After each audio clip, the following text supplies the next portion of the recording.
Նախ Գագիկ Ծառուկյանը դեռ համարվում է падգամավորի տեխնացու, մինչև երբ է համարվելու։ Հարգելի լրագրողներ, ըստ էության падգամավորի տեխնացուի կարգավիճակը պահպանվում է մինչև մանդատների բաշխումը։ Այդ դեպքում ինչպես է գնահատում այն, որ 3 հենց դատախազությունը առանց կենտրոնական ընտրական հանձնաժողովի համաձայնության մեղադրանք է առաջադրել Գագիկ Ծառուկյանը։ Հարգելի լրագրողներ, խնդրում եմ հարցերը ուղղեք գլխավոր դատախազությանը եւ ոչ կենտրոնական Տեսեք, հարգելի գործընկերներ, ես ինչ եմ ասում, որտեղ ես էլ տեսել եմ հաղորդագրությունը, դա 3 չեն մեղադրանք առաջադրել։ 3 են առաջադրել։ Ես տեսել եմ հաղորդագրությունը, որտեղ որ խոսում էր ինչ որ նախկին քրական գործի եւ այլ, որտեղ խափանման միջոց առաջադրվել է 3։ Հարգելիներս,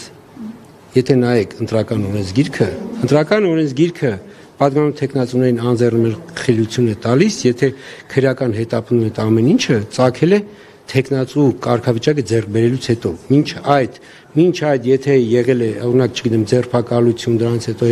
նոր է քրական, այդ լրիվ արդեն ուրիշ է։ Տեսեք, մեղադրանքը թե քրական։ Հարգելի լրագրողներ, խնդրում եմ, մեղադրանք առաջադրողը գլխավոր դատախազությունն է։ Գնացեք գլխավոր դատախազությանը հարցրեք, թե ինչու է մեղադրանք առաջադրել։ Եթե դուք կարծում եք, որ գլխավոր դատախազությունը իրավունք չուներ դա անելու կամ տեխնացուն է կարծում, բոլորդ էլ դուք կարող եք իրենց հարցեր ուղղել, տեխնացուն կարող է իրենց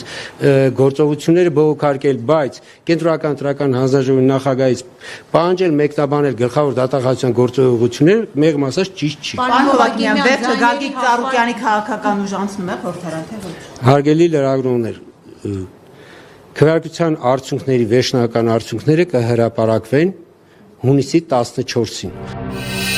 Բաժանորդագրվեք Արմաթ մեդիայի ալիքներին սոցցանցերում, հետևեք մեզ նաև Armat Media AM կայքում։